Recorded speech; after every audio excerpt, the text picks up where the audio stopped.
Hey everyone, I wanted to show you guys how my game Loot Survivors differs from the others, and you guessed it, it's the loot. Most Survivor games give you upgrades. Loot Survivors gives you loot, real loot.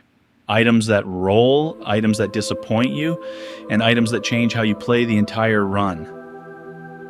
Today I want to show you exactly how that system works, because once you understand it, you stop picking up items and you start hunting for them. You have 10 equipment slots: helmet, chest, belt, boots, gloves, amulet, 2 artifacts, and 2 rings. Every single one of those is a slot that drops. There are no fixed gear pieces, no guaranteed starting set. Everything you wear, you found, or you bought, or you crafted, and every item that drops carries between 1 and 4 modifiers, pulled from a pool of 24 different stats: damage, attack speed, crit chance, crit damage, health, regen, movement speed, area of effect, cooldown reduction, and a whole category of conditional stats that we will get to, because that is where the builds live. Here is the part that matters. Rarity in this game is not a label, it is math. Every modifier rolls at a tier from 10 down to 1. Tier 10 is junk. Tier 1 is the ceiling. And each tier is exactly 75% of the tier above it, so the bands never overlap. A tier 3 roll is always worse than a tier 2 roll.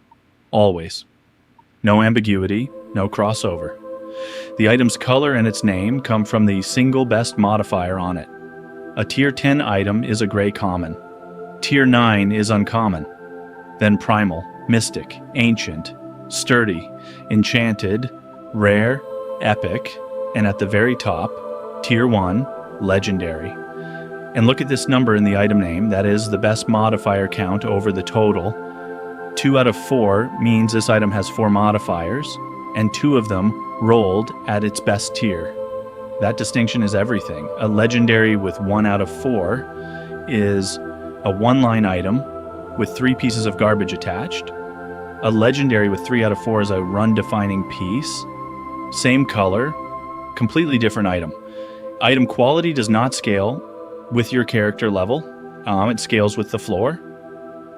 On floor 1, roughly 90% of everything that drops is tier 10 trash. Your odds of a tier 1 modifier are about 1 in 10,000.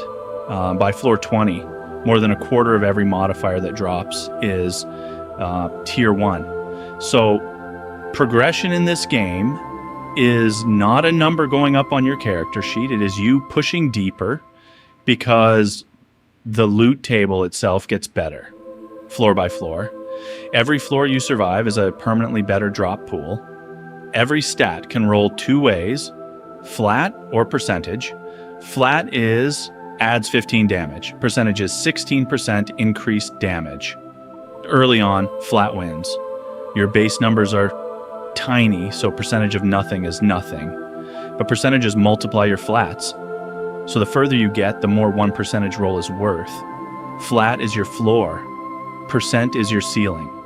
And a well-built character wants both in the right order at the right time. Stack flats early.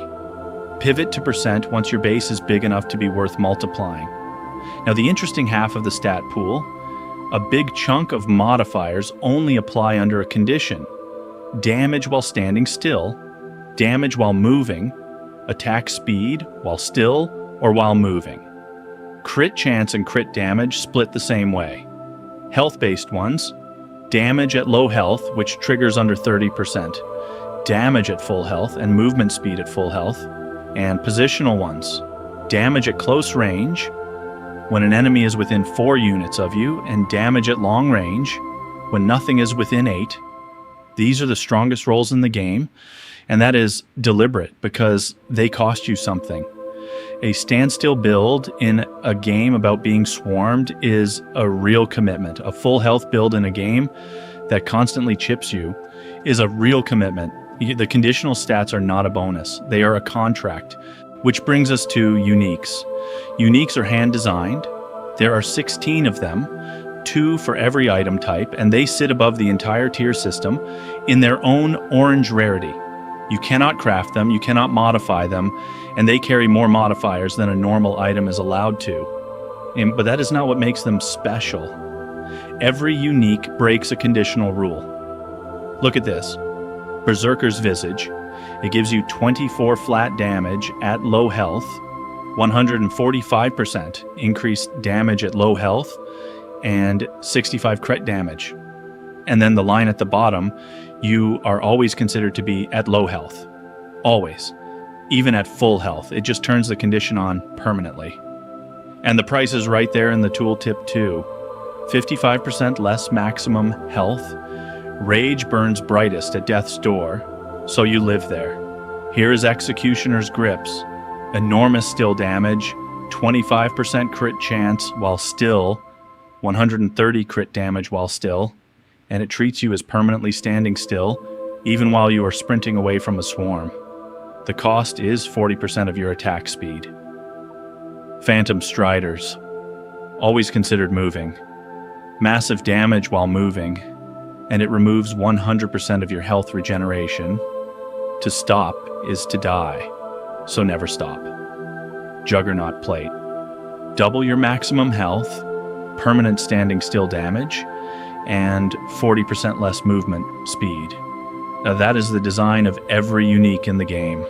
It takes a conditional stat you were forced to play around, and it just gives it to you, unconditionally, for a real and painful price. And here's the detail people miss. Uniques still roll.